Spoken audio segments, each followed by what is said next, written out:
bom? Estamos aqui para mais um vídeo no nosso canal do YouTube e hoje nós vamos estar falando sobre os impactos que as sanções econômicas na Rússia vão causar ao nosso mercado de gemas e joias. Antes da gente começar a falar desse assunto, se você ainda não é inscrito aqui no canal, se inscreva e já aproveita já para deixar aquela curtida no vídeo, porque a gente sabe que vai ser um vídeo bom. Vamos lá, vamos começar a falar sobre os metais. A gente sabe que em momentos de crise, normalmente o preço do ouro sobe. Por quê? Porque o ouro acaba sendo uma reserva de capital. Aquelas pessoas que têm mais poder aquisitivo normalmente compram esse material para poder reservar, né, o seu valor, preservar o seu patrimônio. O ouro é um desses ativos, né, um desses produtos, vamos dizer assim, que acaba sendo uma reserva de valor. Então as pessoas tendem a comprar e esses valores, o valor desses metais, né, assim como o ouro, a prata e outros, tendem a subir. Normalmente a prata sobe dá aquela subidinha junto, né? A gente frisa sempre o início da pandemia, né? Quando a gente viu aquela escalada do valor do ouro, a prata também deu uma boa subida, porque as pessoas começam a alternar, né? Aquelas pessoas que não têm mais a condição de comprar ouro começam a comprar prata. E aí a tendência é que a prata também acaba subindo. E aí já vamos falar do ouro. Se em momentos de crise, em momentos de instabilidade econômica, o ouro tende a subir, e a gente está vendo isso agora lá na Europa com esses conflitos, está tendo ali um período de instabilidade. A tendência é que o ouro vá subir. E ainda a gente tem a problemática das sanções econômicas. Quando eu digo problemática, a gente coloca entre aspas. Por quê? Porque elas tendem a sufocar a Rússia para poder fazer com que a Rússia pare os seus ataques, mas ela também acaba impactando no preço das coisas. Até porque a Rússia ela é responsável por 10% da produção de ouro do mundo. Então, se para pensar, 1/10 da produção está com a Rússia. E se esses embargos econômicos, que principalmente a gente para ler e pesquisar notícias sobre, você começa a ver que eles são principalmente direcionados a áreas de mineração, até porque a Rússia ela é muito forte nessa questão de mineração. Ela é direcionada ali e você começa a ver que o ouro vem da mineração, né? Então a Rússia ela tem 10%, esses 10% é como se eles deixassem de existir. O mundo ele não vai conseguir ver esses 10% com mais facilidade assim. Então a tendência é que o ouro suba ainda mais. E aí é importante dizer que quem está fazendo esses embargos é ali a União Europeia, alguns países da Europa, Estados Unidos, Canadá, são alguns países que estão fazendo, a China não está fazendo, então ela pode comprar sem problema. Só que a partir do momento que a China compra dali, para ela distribuir para o mundo, ela não vai passar pelo mesmo preço. Ninguém faz isso, a gente vive num sistema capitalista, você compra alguma coisa e revende por um pouco a mais para você lucrar.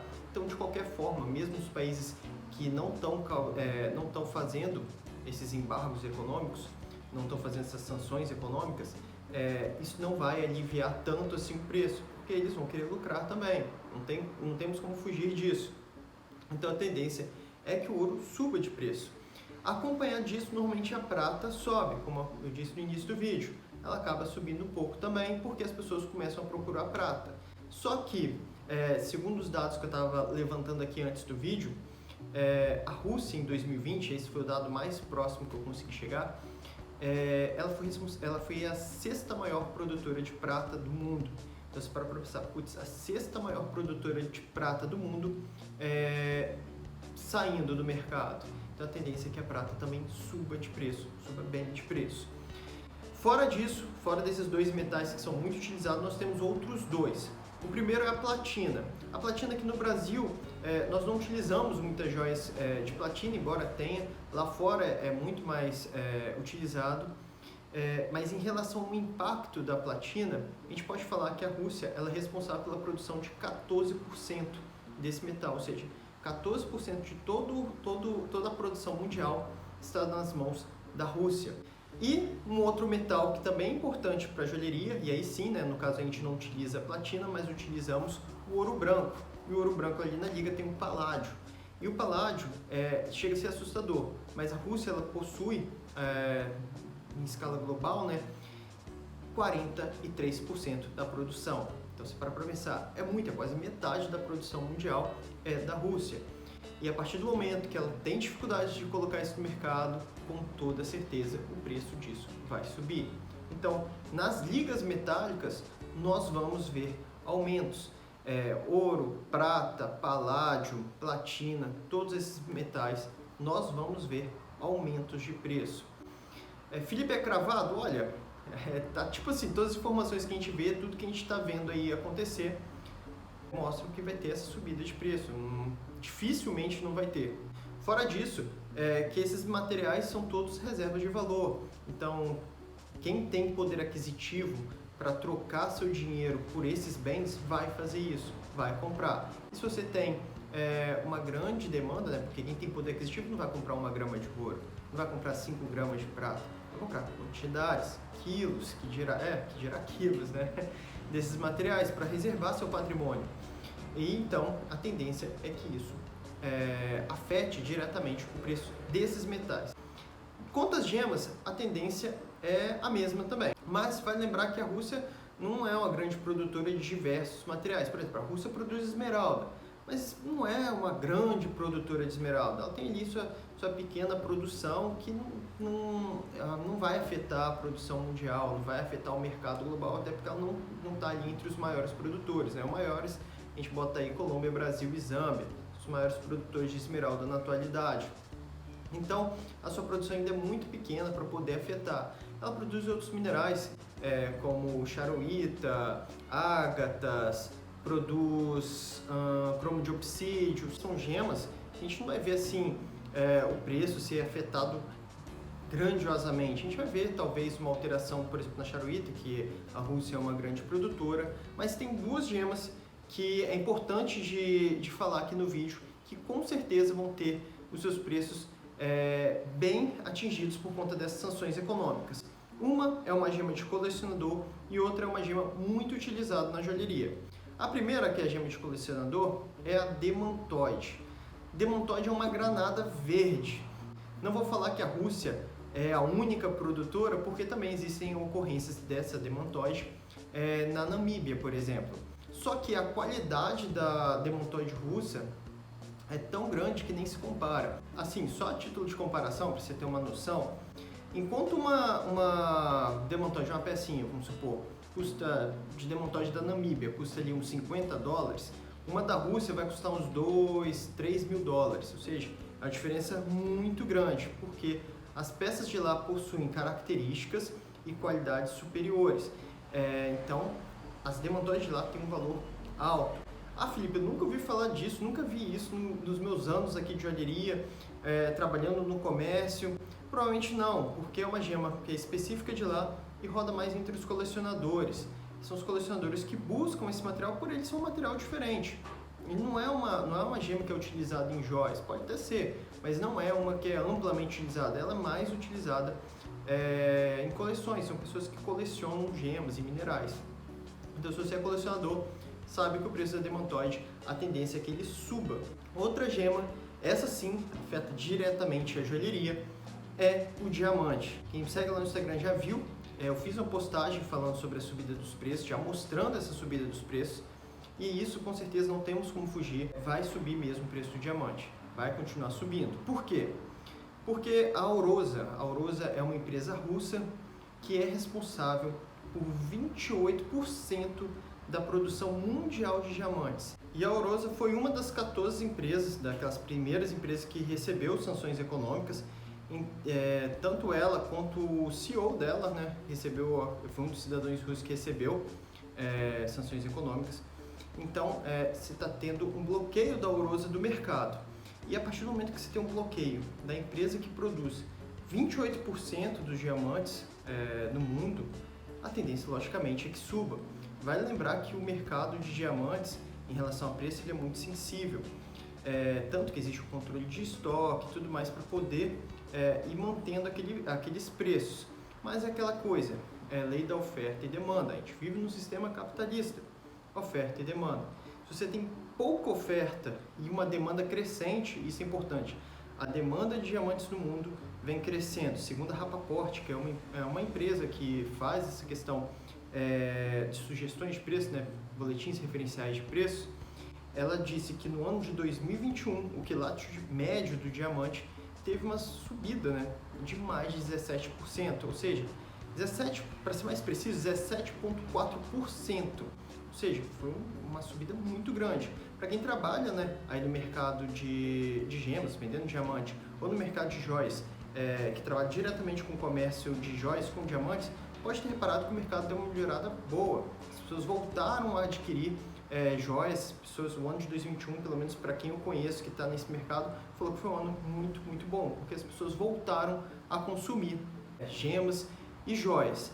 E aí você teve um aumento no ano de 2021 de 17%. A partir do momento que você tem esse aumento e a tendência, segundo a Rapaport, é que haja essa subida, né, porque as pessoas estão adquirindo nesse primeiro semestre de 2022, e você tem a exclusão do nada da maior produtora de diamantes, isso logicamente vai afetar os preços.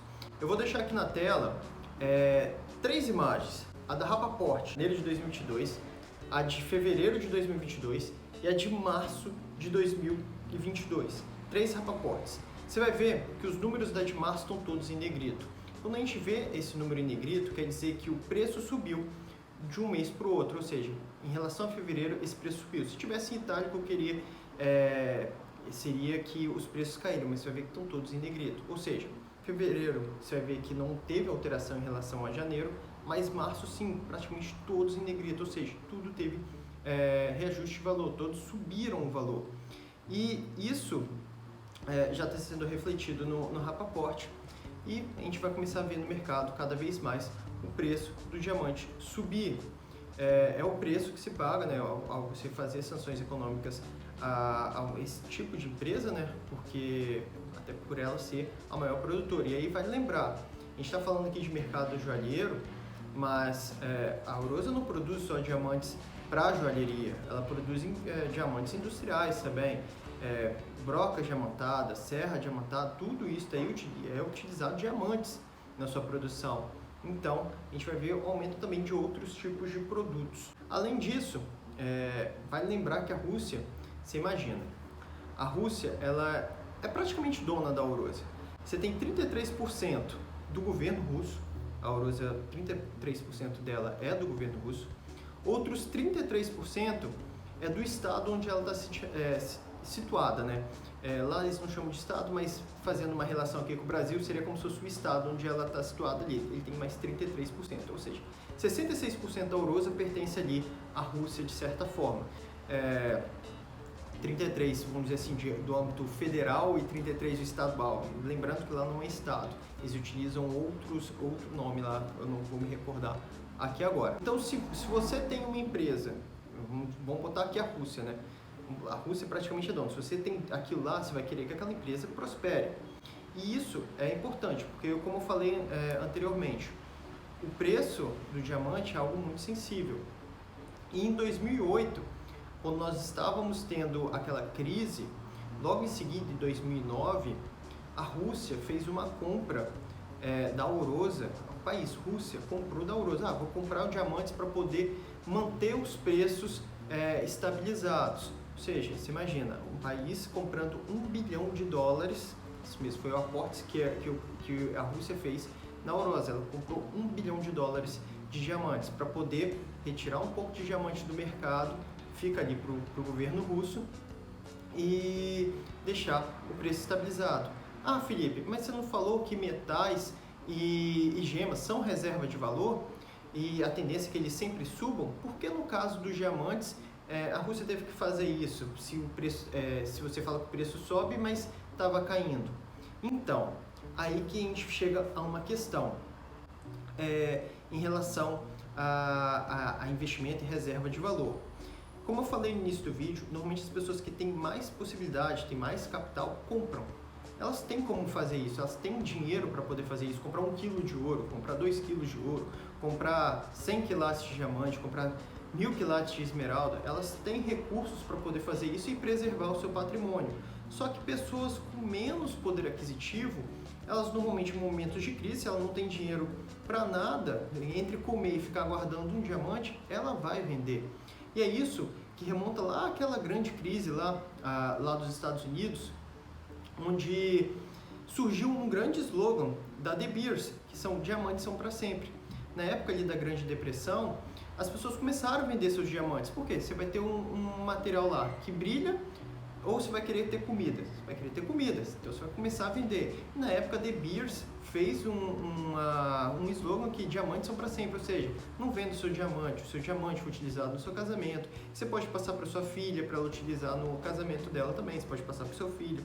Então, esse slogan, para você ter ideia, surgiu na época da Grande Depressão, para que as pessoas não vendessem seus diamantes e o preço dos diamantes se mantivesse ali estabilizado. Esse foi o recurso que a De Beers fez naquela época. Em 2009, essa compra de 1 bilhão foi um dos recursos utilizados para manter também o preço ali estabilizado. Então, você vê que é um mercado que é sensível a preços. E quando a gente fala de reserva de valor, a gente sempre fala daquelas pessoas que têm condições de comprar algo e reservar, daquilo que tem a possibilidade de guardar algo em si, né? Guardar para poder posteriormente vender. Ela vai conseguir comprar no valor legal, a tendência é que esse valor vai subindo, ela consegue vender depois e ter seu dinheiro de volta. E aí vai lembrar que os próprios russos têm feito isso. Com a desvalorização do rublo, né, que é a moeda lá da Rússia, os bilionários russos estão comprando joias, luxos, bens dessa espécie, porque acaba sendo uma reserva de valor. E aquela mesma coisa, está tendo uma grande procura, aumento do preço. Sempre vai ser dessa forma. Então, surgem alguns questionamentos, tendo dito tudo isso. A primeira é, Felipe, existe a possibilidade de surgir um outro metal aí no mercado para substituir esses? Acredito que não. Muito dificilmente de haver outro metal surgindo aqui para substituir esses daqui. Dificilmente mesmo. Parece ser uma pergunta boa, mas são perguntas que eu vou recebendo no meu Instagram, principalmente um dia que eu fiz uma postagem em relação a isso. Acho muito difícil. E uma outra pergunta interessante é, Felipe, em relação aos sintéticos, agora sim os sintéticos viram? Agora vai ser a hora dos sintéticos? A minha resposta, ao meu ver, não. Não vai ser. Vale lembrar que a Rússia também é uma grande produtora de materiais sintéticos, mas em relação ao diamante ela ficou muito para trás. Então, em relação ao diamante, isso vai ser muito irrisório. A produção de diamantes sintéticos no mundo, né? A Rússia ela produz apenas 2% atualmente. Ela já chegou a ter praticamente metade da produção de diamantes sintéticos, mas atualmente é só 2%. Ela não investe tanto nisso. Atualmente a maior produtora é a China. E assim, diamante sintético, vai ter gente que vai falar, não, é legal porque protege o meio ambiente e tudo mais, mas não é reserva de valor. Quem tem dinheiro para guardar algo de valor não vai comprar material sintético. Não adianta, não é um bem de luxo material sintético. Material sintético é um material que você pode produzir em larga escala quantas vezes você quiser. Materiais naturais não, é diferente. Você tem uma produção restrita daquele material. Então você tem uma produção restrita daquele material. E aí sim, ele vai ser um bem de luxo, vai ser um material que tem reserva de valor. Porque a gente sabe, consegui aqui um diamante de 2 quilates. Quantos desses tem no mundo? Quantos diamantes de 3 quilates, de 4, de 5, de 10, de 20, de 30 quilates, de 100 quilates, 200 quilates? Quantos desses tem no mundo? Você não vai conseguir produzir outros iguais, idênticos. Praticamente impossível. Cada gema é única. Cada gema é como se fosse nós, seres humanos. Mesmo que temos um irmão gêmeo, a digital dele é diferente. Então, é diferente. Cada gema é única. Já o sintético não. Você consegue produzir, replicar quantas vezes você quiser. Mas, falando em relação ao sintético, é importante dizer que a Rússia ela possui, né, uma produção significativa de quartzo sintético. E o quartzo sintético não é utilizado na joalheria, né? Ele é mais utilizado na indústria. Por exemplo, quando você pega e compra um relógio onde está ali quartzo, significa que aquele vidro ali do relógio, que não é um vidro no caso, né, é um quartzo. E não é um quartzo natural, né? Aquilo é um quartzo sintético. Lentes, normalmente, quando você compra alguma lente que está escrito quartzo ou é de quartzo, é quartzo sintético. Aí vai para microscópios, telescópios, tudo isso aí é utilizado quartzo sintético. A Rússia tem uma produção significativa desse tipo de material. Produz também esmeraldas sintéticas, alexandrite sintética, produz diversos outros materiais sintéticos também. Mas no caso, como disse, materiais sintéticos não são reserva de valor, não é algo que tem seu preço alterado tão facilmente assim, né? Até porque você pode produzir em larga escala, você tem a China aí que produz também materiais em larga escala. Então nesse vídeo eu só quis botar mesmo aqui a par, vocês a par, da situação e do que a gente vai ver daqui para frente no nosso mercado de gemas e joias, que é uma subida de preços, tá certo? Se você me assistiu até aqui, curta o vídeo, compartilhe e se inscreva no canal. Te aguardo no próximo vídeo.